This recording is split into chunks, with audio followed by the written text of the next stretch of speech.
पत्नी का महत्व। एक व्यक्ति एक बाबा जी के सामने अपनी पत्नी के दोष बता रहा था। बाबा जी ने उससे पूछा, तुम्हारा धोबी कौन है? वह व्यक्ति बोला, मेरी पत्नी। बाबा जी ने फिर पूछा, तुम्हारा बावर्ची कौन है? वह व्यक्ति बोला, मेरी पत्नी। बाबा जी ने कहा, तुम्हारे घर की सफाई कौन करता है? वह व्यक्ति बोला, मेरी पत्नी।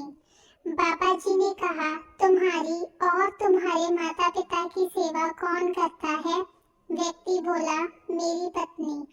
बाबा जी ने फिर पूछा, जब तुम और तुम्हारे बच्चे बीमार होते हैं तो तुम्हारी और तुम्हारे बच्चों की देखभाल कौन करता है? कौन तुम्हारे लिए रातों को जागता है? व्यक्ति बोला, मेरी पत्नी। तुम्हारे घर और माल की हिफाजत कौन करता है?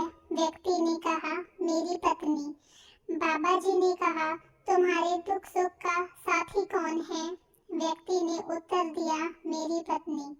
फिर बाबा जी ने कहा, क्या तुम्हारी पत्नी इन सब कामों का तुमसे वेतन लेती है? व्यक्ति बोला, नहीं लेती।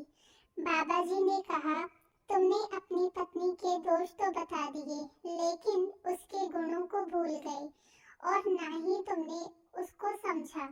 तुम्हारी पत्नी सब कार्य करने के बाद तुमसे वेतन नहीं